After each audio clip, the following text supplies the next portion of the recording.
একের অঙ্কটা দেখো, বলছে ধারকত্বের একক হলো। আচ্ছা, আমরা জানি যে ধারকত্বের এসআই একক হয় ফ্যারাড, আর পিকো ফ্যারাড একটা অপশন দেওয়া আছে দেখো, 1 পিকো ফ্যারাড সমান 10⁻⁻12 ফ্যারাড হয়। অর্থাৎ পিকো ফ্যারাড ধারকত্বের একটা ব্যবহারিক একক। এরপর দুয়েরটা, একই ব্যাসের একটি নিরেট গোলক ও একটি ফাঁপা গোলককে একই বিভবে আহিত করা হলে তাহলে নানা রকম অপশন দেওয়া আছে। এখন আমরা জানি যে ফাঁপা হোক বা নিরেট হোক, তার পৃষ্ঠে যে বিভব হয় ভি সমান কিউ বাই আর। আর হচ্ছে ব্যাসার্ধ আর কিউ হচ্ছে গোলকটির আধান। তাহলে দেখো, এক্ষেত্রে যদি বিভব একই হয়, ব্যাসার্ধ একই হয়, তাহলে কিউ একই হবে। অর্থাৎ দুটো গোলকের আধানকে একই হতে হবে।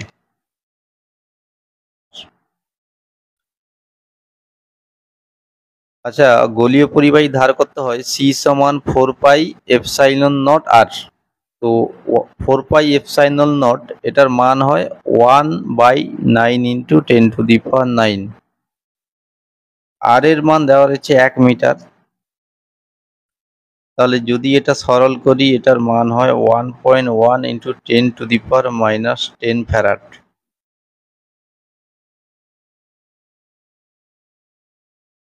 চারেরটাতে চলে যাচ্ছি। একটি গোলকাকার তরল বিন্দুর ধারকত্ব 1 μF বিন্দুটি ভেঙে 8টি সমান ব্যাসার্ধের তরল বিন্দুতে পরিণত হলো। প্রতিটি তরল বিন্দুর ধারকত্ব কত হবে? আচ্ছা, যদি এরকম ফোঁটার অঙ্ক দেওয়া থাকে, যেখানে বলা থাকবে যে একটি বড় ফোঁটা ভেঙে গিয়ে অনেকগুলি ছোট ফোঁটা সৃষ্টি করেছে, অথবা অনেকগুলি ছোট ফোঁটা যোগ হয়ে একটি বড় ফোঁটা সৃষ্টি করেছে, সেক্ষেত্রে সি সমান C2 সমান n⁻⁻1/3 × C1। ঠিক আছে, এই সূত্রটা মনে রাখবে যে সেক্ষেত্রে ধারকত্বের মধ্যে সম্পর্ক এরকম হয়। তাহলে C2 বড় ফোঁটার ধারকত্ব, C2 বড় ফোঁটার ধারকত্ব, C1 ছোট ফোঁটার ধারকত্ব, আর n মানে ফোঁটার সংখ্যা।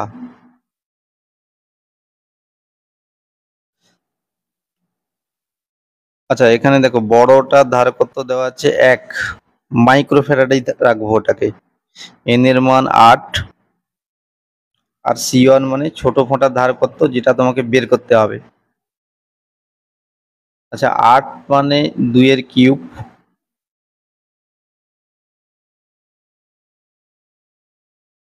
তাহলে এখান থেকে বলা যায় C1 এর মান 1/2। আচ্ছা, এককটা কিন্তু মাইক্রোফ্যারাডেই থাকবে।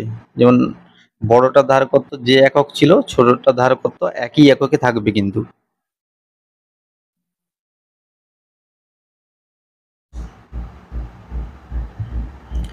পাঁচেরটা দেখো, বলছি 64টি বিন্দু মিলিত হয়ে একটি বড় বিন্দু তৈরি করলো। যদি প্রতিটি বিন্দুর ধারকত্ব C, বিভব V, আধান Q হয়, তবে বড় বিন্দুর ধারকত্ব কত হবে? আচ্ছা, সেই একই, বড় ফোঁটার ধারকত্ব C2 এবং ছোট ফোঁটার ধারকত্ব C1 হলে এদের মধ্যে সম্পর্ক হয় এরকম। আচ্ছা, এই ক্ষেত্রে তোমাকে বড়টার ধারকত্ব বের করতে হবে, মানে C2 এর মানটা বের করতে দেওয়া আছে। আচ্ছা, n এর মান 64 দেওয়া রয়েছে, C1 মানে C দেওয়া রয়েছে। 64 মানে 4 এর কিউব, তাহলে 4C। অর্থাৎ বড় ফোঁটার ধারকত্ব হবে 4C।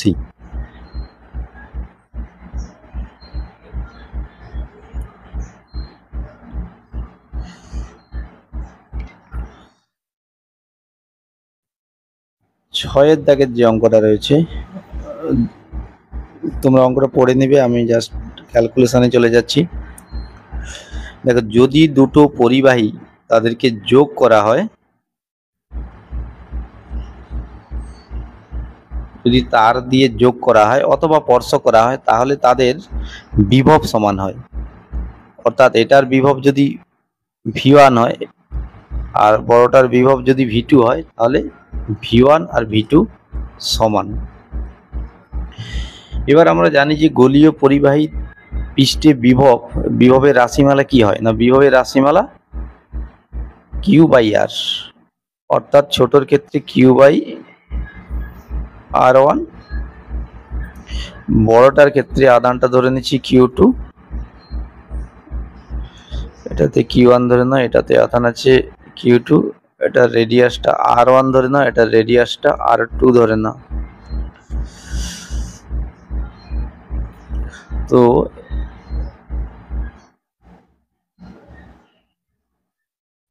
এবার যেটা তোমাকে বের করতে দেওয়া আছে যে এর পৃষ্ঠে তড়িৎ ক্ষেত্র যদি E1 হয় আর এটার পৃষ্ঠে তড়িৎ ক্ষেত্র যদি E2 হয়, E1/E2 এটার মানটা চেয়েছে তোমাকে।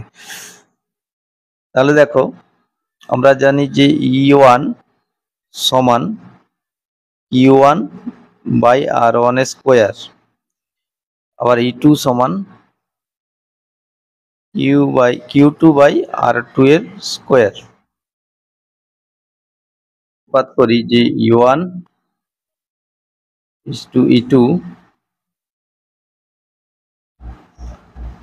Q1/R1 square is to Q2/R2 এর স্কোয়ার।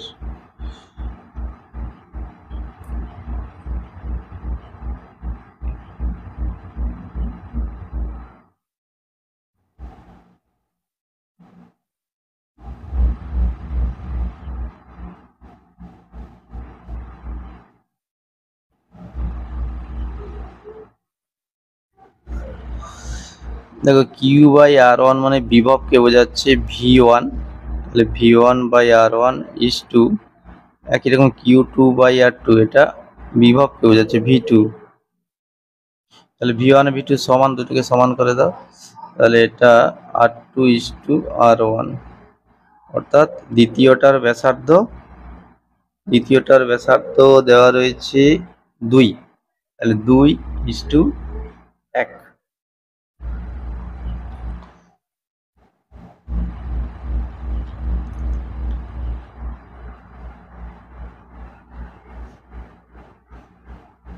যদি এটা আরো খুব সহজে করতে চাও, তাহলে তোমাকে একটা ফর্মুলা মনে রাখতে হবে যে তড়িৎ ক্ষেত্র E সমান V/R।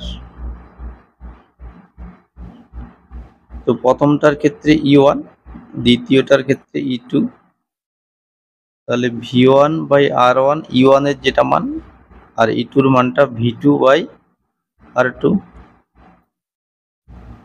দেখো, এক্ষেত্রে V1 V2 সমান, তাই এদেরকে কেটে দিলাম, তাহলে R2 is to R1, অর্থাৎ দ্বিতীয়টার is to প্রথমটার ব্যাসার্ধের অনুপাত।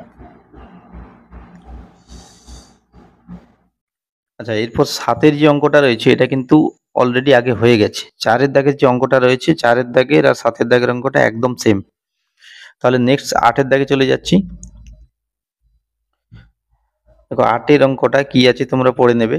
তো বড় ফোঁটার বিভব বের করতে দেওয়া আছে, তো এক্ষেত্রে তোমরা ডাইরেক্ট একটা ফর্মুলা লাগিয়ে করে নিতে পারো এটা, অথবা যদি চাও যে এটা ক্যালকুলেশন করে বের করবে, সেটা কিন্তু একটু বড় হবে। যাই হোক, আমি ক্যালকুলেশনটা করে দেখিয়ে দিচ্ছি। ধরো ছোট ফোঁটা, তো এরকম n সংখ্যক ছোট ফোঁটার যোগ হয়ে একটা বড় ফোঁটা তৈরি করেছে। তাহলে যদি এর ব্যাসার্ধ R1 এবং এর ব্যাসার্ধ R2 হয়, তাহলে আমরা আগে এদের ব্যাসার্ধের সম্পর্কটা বের করব। তো দেখো, একটা ছোট ফোঁটার আয়তন কত না 4/3 পাই R1 এর কিউব। তো এরকম n সংখ্যক ফোঁটার আয়তন কি হবে না ইনটু n। তো ছোট ফোঁটাগুলো জুড়ে গিয়ে কিন্তু বড় ফোঁটা তৈরি হচ্ছে, তাহলে n সংখ্যক ছোট ফোঁটার মোট যা আয়তন হবে, বড় ফোঁটার আয়তন একই হবে। তাহলে বড় ফোঁটার আয়তন 4/3 পাই R2 এর কিউব। উভয় পক্ষ থেকে যদি 4/3 পাই বাদ দিয়ে দিই, তাহলে পড়ে রইল R1 এর কিউব ইন্টু n সমান R2 এর কিউব ব্যাসার্ধ সমান n to the power 1/3 into R1।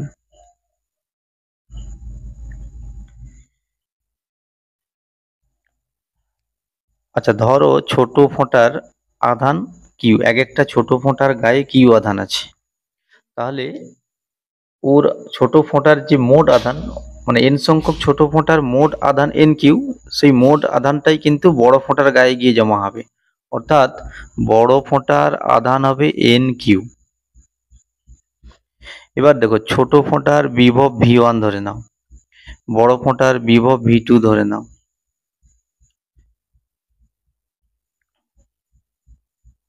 তাহলে V2 বাই V1, V2 সমান কি হয় না, যদি সিজিএস পদ্ধতি নিয়ে নিই, V2 সমান কিউ বাই আর, অর্থাৎ এক্ষেত্রে N q by R2। V1 কি হবে, V1 মানে কিউ বাই R1, তো এটাকে সরল করে নিচ্ছি, n q by q R1 by R2। তো এক্ষেত্রে কিউ কিউ কেটে দিলাম, তাহলে এন ইন্টু R1টা R1 রেখে দিলাম, আর R2 এর মানটা কিন্তু অলরেডি বের করে রেখেছি, দেখো নিচে এখানে বের করা আছে, তাহলে R2 এর মান n to the power 1/3 into R1, R1 বাদ দিয়ে দিলাম, তাহলে দেখো এখানে n এর পাওয়ার 1 আর নিচে 1/3, তাহলে 1 মাইনাস 1/3 সমান n টু দি পাওয়ার 2/3, অর্থাৎ V2 সমান n to the power 2/3 into V1। তো তোমরা চাইলে এই ফর্মুলা ডাইরেক্ট মুখস্থ রাখতে পারো, কারণ এই ফর্মুলা আরো, মানে যদি এই ধরনের অঙ্ক দেয়, যদি খুব সহজে করতে চাও, তাহলে কিন্তু এই ফর্মুলা মুখস্থ রাখতে হবে।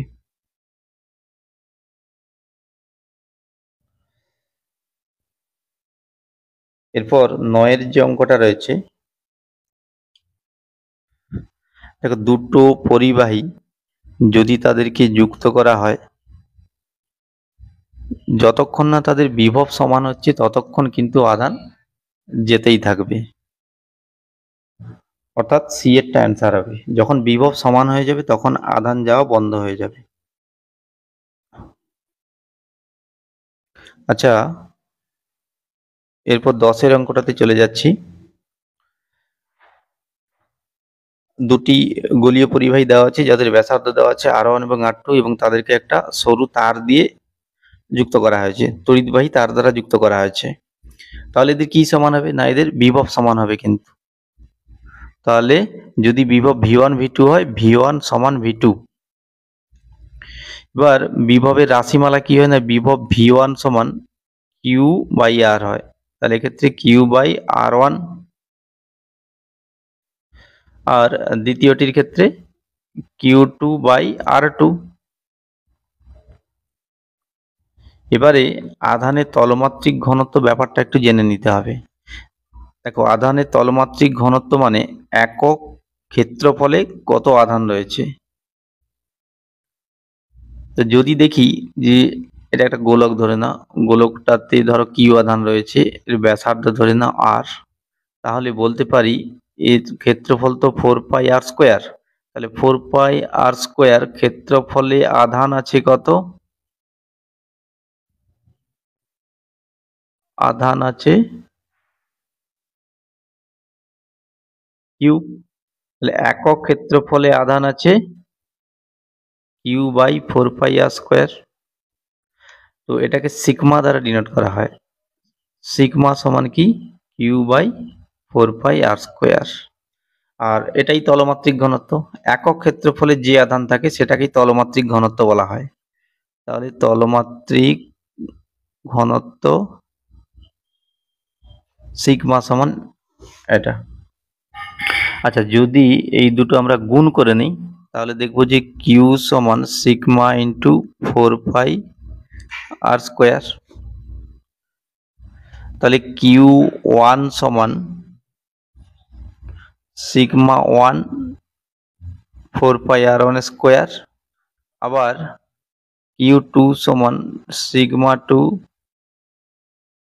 4 পাই R2 স্কোয়ার।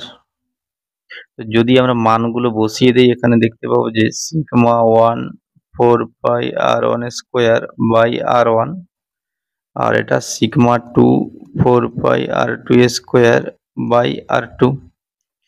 তো সরল করলে দেখবে যে R1 R1 কেটে যাচ্ছে, R1 এর সাথে একটা কেটে যাচ্ছে, R2 এর সাথে একটা R2 কেটে যাচ্ছে। তাহলে সিগমা 1 R1 সমান সিগমা 2 R2, বা সিগমা 1 বাই সিগমা 2 সমান R2 বাই R1। এরপর 11 দাগের যে অঙ্কটা রয়েছে, দুটো ধারক দেওয়া আছে, দেখতেই পাচ্ছি ওই ধারক দুটো কিন্তু সমান্তরাল সমবায়ে যুক্ত আছে। এবার C1 ধারকে কিউ আধান দেওয়া হলো, তাহলে দেখো আধানটা কিন্তু ডিস্ট্রিবিউট হয়ে যাবে, মানে C1 C2 দুটোর মধ্যে ভাগ হয়ে যাবে। তো C1 এ কত আধান থাকবে আর C2 এ কত আধান থাকবে সেটা তোমাকে বের করতে হবে। তো এক্ষেত্রে আমাদের প্রথম কাজ হবে এদের যে সাধারণ বিভব সেটা বের করে নেওয়া। তো সাধারণ বিভবের সূত্র কি? C1 V1 plus C2 V2 by C1 plus C2। তো C1 V1 কোন রাশিকে বোঝায় না? C1 V1 কিন্তু আধানকে বোঝায়। তো এটা কার আধান? তাহলে এটা C1 ধারকের যে আধান, তাহলে এর মানটা Q1। আবার C2 V2 কোন রাশিকে বোঝায় না? দ্বিতীয় ধারকের যে আধান। তো দ্বিতীয় ধারকটা তো প্রথমে অনাহিত ছিল, তাহলে তার আধান 0। C1 প্লাস C2 মান একদম বসিয়ে দিচ্ছি 2C1।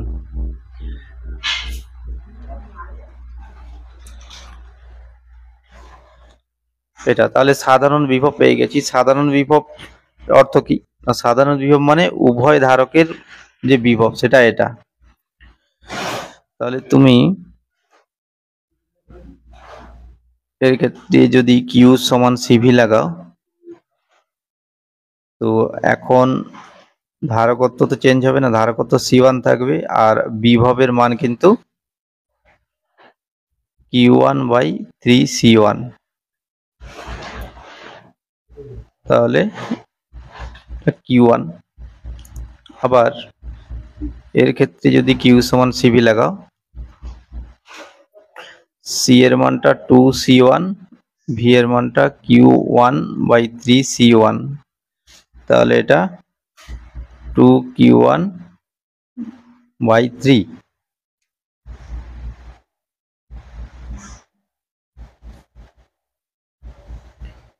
আচ্ছা, এটা কিউ বাই 3। আচ্ছা, 12 অঙ্কটাতে দেখো একটা ধারকের ডিসচার্জিং এর গ্রাফ দেওয়া আছে। ধারকের বিভবটা সময়ের সাথে কিভাবে চেঞ্জ হচ্ছে তার একটা গ্রাফ দেওয়া আছে। তো এক্ষেত্রে তোমাকে বিভবটা সময়ের সাথে কিভাবে পরিবর্তিত হয় তার একটা সমীকরণ হয়, সেটা কিন্তু মনে রাখতে হবে। এই সমীকরণটা হলো ভি সমান V0 e⁻ বাই টাও। এই টাও রাশিটাকেই বলা হচ্ছে সময় ধ্রুবক। এটার মানটাই তোমাকে গ্রাফ থেকে দেখে বের করতে হবে। তো এখানে যে বিভিন্ন রাশিগুলো আছে সেগুলো আগে জানতে হবে। প্রথম কথা, ভি মানে কি? ভি মানে টি সময় পরে যে বিভব।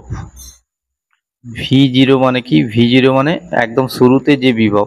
তো এই ক্ষেত্রে দেখতে পাচ্ছি, দেখো একদম শুরুতে মানে টি সমান 0 সময়ে বিভবটা 25, অর্থাৎ V0 এর মানটা 25। আর টি মানে সময়, আর টাও মানে সময় ধ্রুবক, যেটার মান তোমাকে বের করতে হবে গ্রাফ থেকে। তো এক্ষেত্রে দেখো আমি আগে থেকে একটা সবুজ কালি দিয়ে এঁকে রেখেছি। দেখো যখন সময়টা 200 সেকেন্ড তখন বিভবের মান কিন্তু 5, অর্থাৎ 200 সেকেন্ডে বিভবটা 5, অর্থাৎ টি এর মান 200 হলে, টি সমান 200 সেকেন্ড হলে ভি সমান 5 ভোল্ট। তো এই সব মানগুলো যদি উপরে সমীকরণে বসিয়ে দেওয়া হয় তাহলে ভি এর মান 5, V0 এর মান 25, টি এর মান 200, টাও এর মান বের করব। তাহলে যদি 25 বাম দিকে নিয়ে যাই তাহলে 5/25 e⁻²০০/τ।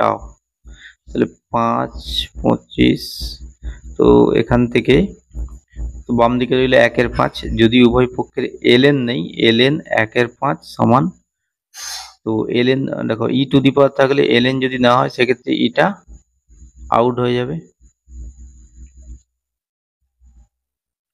আচ্ছা, ln 1/5 এর মানটা কি হবে, এটা কিন্তু ক্যালকুলেটর থেকে বের করতে হবে। ln 1/5 এটার মান -1.609, -1.609,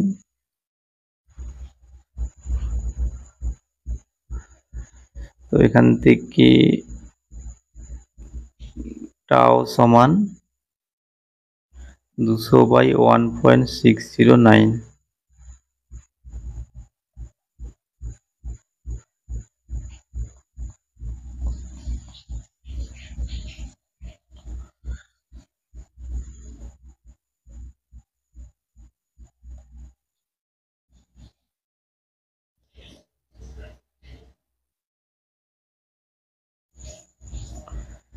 (124.3)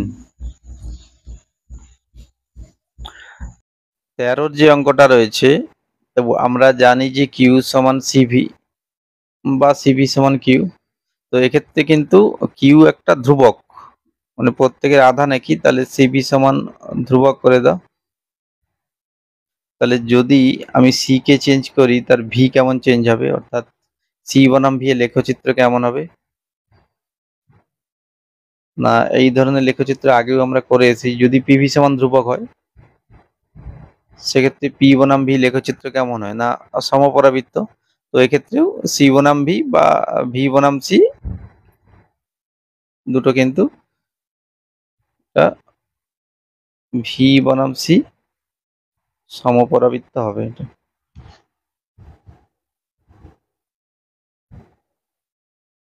14 যে অঙ্কটা রয়েছে, যদি একটা ধারককে ব্যাটারির সঙ্গে যোগ করি তাহলে একদম শুরুতে কিন্তু ব্যাটারি থেকে আধানগুলো গিয়ে ধারকে গিয়ে জমা হবে। এরপর একটা সময় আসবে যখন ধারক একদম ফুললি চার্জ হয়ে যাবে, সেক্ষেত্রে কিন্তু ব্যাটারি থেকে আর কোনো আধান যাবে না, অর্থাৎ প্রবাহ যাওয়া বন্ধ হয়ে যাবে। তাই এক্ষেত্রে একদম স্টার্টিং এ প্রবাহ অনেক বেশি হবে বা প্রবাহ চলবে, কিছুক্ষণ চলবে, কিন্তু কিছুক্ষণ পর প্রবাহ বন্ধ হয়ে যাবে।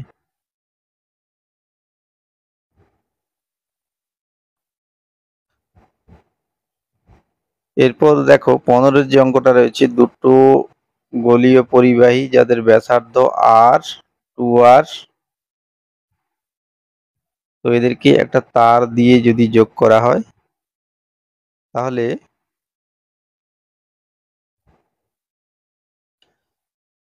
তো প্রথমটায় দেওয়া আছে 2q আধান রয়েছে এবং দ্বিতীয়টাতে q আধান রয়েছে। ধরে নিচ্ছি প্রথমটার বিভব v1, দ্বিতীয়টার বিভব v2।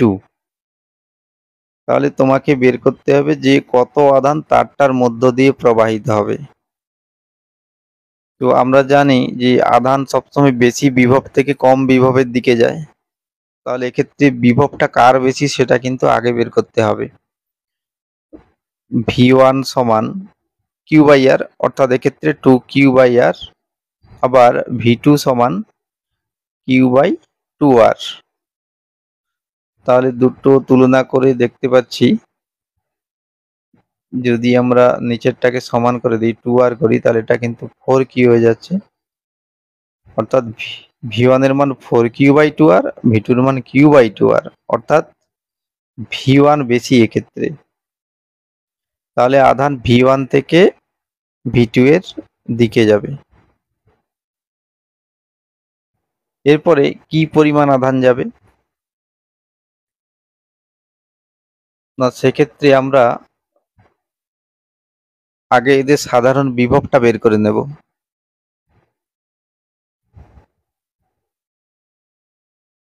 আমরা জানি যে সাধারণ বিভব v সমান কি হয়, না c1 v1 plus C2V2 by C1 plus C2।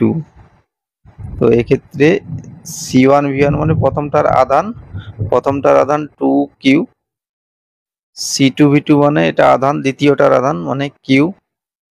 আচ্ছা, C1 মানে প্রথমটার ব্যাসার্ধ, কারণ ব্যাসার্ধ আমরা সিজিএস পদ্ধতিতেই ক্যালকুলেশনটা করছি, তাহলে ব্যাসার্ধ যেটা ধারকত্ব সেটাই হবে।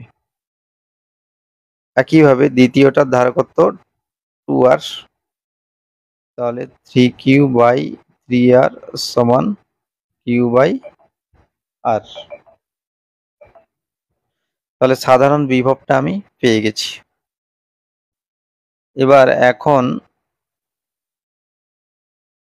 এটাতে কত আধান রয়েছে, না এখন আধান রয়েছে Q সমান CV, ধরে নিচ্ছি এখন Q1 আধান রয়েছে এতে, তাহলে Q1 এর মান কি হবে না CV, C বলতে R আর V এখন Q/R, তাহলে Q পরিমাণ আধান রয়েছে। এবার দেখো এই যে গোলকটা, এতে স্টার্টিং এ আধান ছিল 2Q এবং এই মুহূর্তে আধান রয়েছে Q, তাহলে কত আধান চলে গিয়েছে ওদিকে, না আধান চলে গিয়েছে 2Q - Q সমান Q পরিমাণ।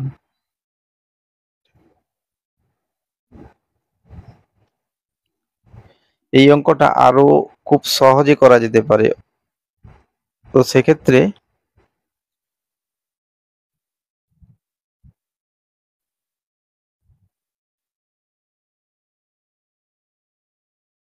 R2R, এতে আধান ছিল 2Q, এতে আধান ছিল Q, তাহলে এদিক থেকে এদিকে কিছু আধান চলে যাবে, তো ধরে নাও Q আধান যাবে। তো এক্ষেত্রে একটা শর্টকাট সূত্র রয়েছে, সেটা হচ্ছে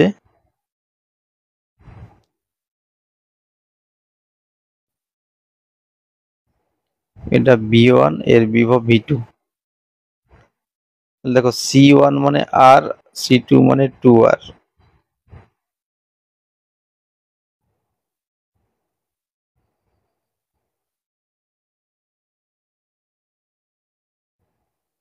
আচ্ছা V মানে Q/R, তাহলে প্রথমটার 2Q/R, দ্বিতীয়টার Q/2R,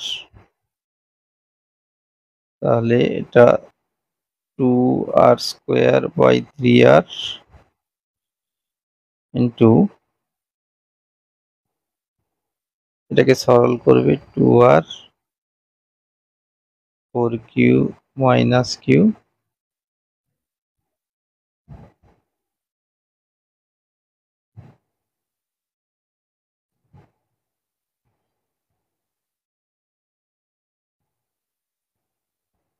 তাহলে এটা সরল করলে এটা কিউই হচ্ছে।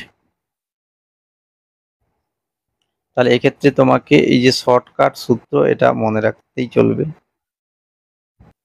এরপর 16 যে অঙ্কটা রয়েছে, বলছে একটি ধারকের গায়ে লেখা আছে 0.05 মাইক্রোফ্যারাড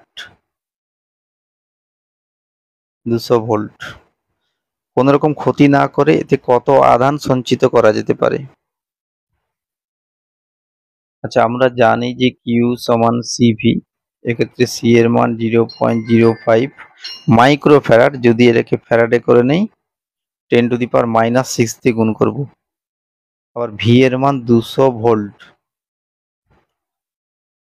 তাহলে এটা সরল করলে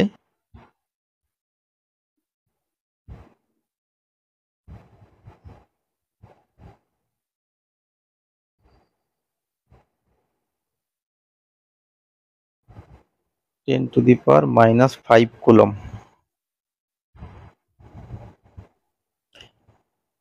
17টা দেখো এই ছবিটা হবে, এক্ষেত্রে উপরে যে তিনটে ধারক সে তিনটে কিন্তু শ্রেণী সমবায় রয়েছে, তো সি সি সি শ্রেণী সমবায় থাকলে তুল্য ধারকত্ব কি হয় না C/3, তাহলে এটা তুল্য সার্কিট, এটা C/3 আর এর সঙ্গে আর একটা সি রয়েছে সমান্তরালে, তাহলে দেখো এক্ষেত্রে C/3 আর সি সমান্তরালে রয়েছে, তাহলে তুল্য ধারকত্ব এক্ষেত্রে যোগ হবে c/3 আর c যোগ করলে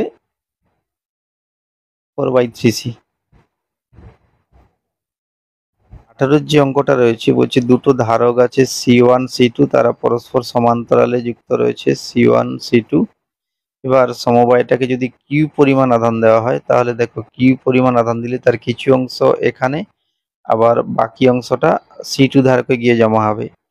তাহলে আধান দুটির অনুপাত কি হবে, অর্থাৎ Q1/Q2 এটার মান তোমাকে বের করতে হবে। Q1/Q2 সমান কি জানি আমরা, C1V C2V। যেহেতু এরা সমান্তরাল সমবায় যুক্ত রয়েছে তাই এদের বিভব একই হবে, দুটোর বিভবই আমি V ধরে নিয়েছি, তাহলে C1/C2।